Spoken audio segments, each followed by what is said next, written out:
Yesterday, the Minister of Higher Education and Training, Naledi Pandor, announced that good progress has been made since the former President Jacob Zuma said last year that government will provide a free higher education for students from poor and working class. The new bursary scheme will be introduced this year with an additional government funding of 7.166 billion rand in 2018 being allocated to fund bursaries for learners of poor and working class families entering universities and TVET colleges.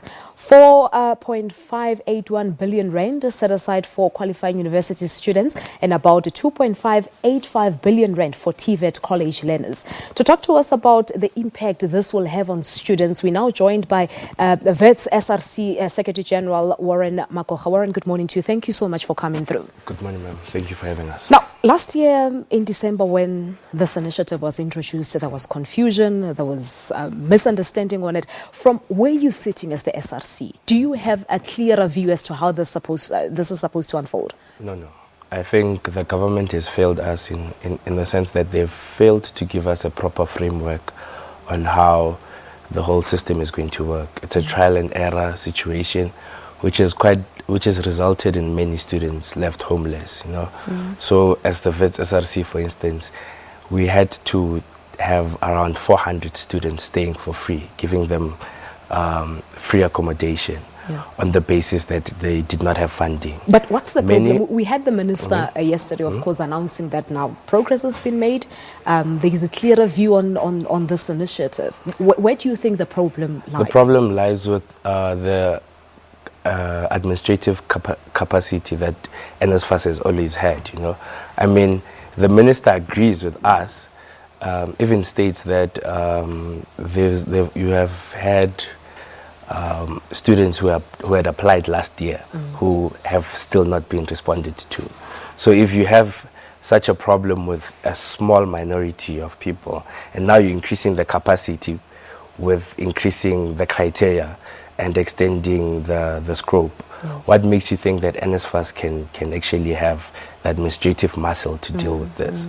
I think the best possible way was to move away from the centralized model of NSFAS and allow universities and TVET colleges to be the ones that actually check students, check them out on whether or not they qualify under the criteria and send in a list.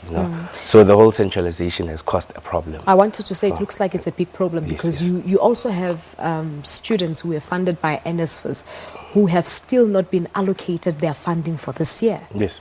So it's causing a confusion, isn't it? It is, and I think what the general community is not speaking about is the effects. Students come in day in, day out, not having accommodation, not having allowances, and it's a general problem. So when we speak to other leaders across the country, we realize that it's a problem and we don't speak about it. We really speak about it in passing. It affects even the academic success of these students, and it's something that should be addressed by at least finding better ways.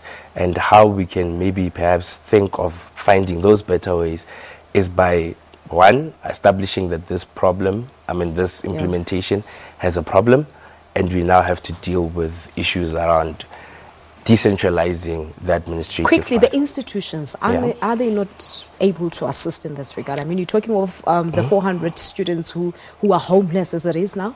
No, they're not homeless. So the 400 were actually given accommodation through the Wits SRC, the So you had to intervene? So we had to intervene, and this is student leaders doing the job of people who are in government, but there is a large number of them that are homeless. So in as much as I'm saying there's 400 of them that are accommodated at this present moment, there's a waiting list of 300 and something that is still ongoing. Every day there are students who are coming.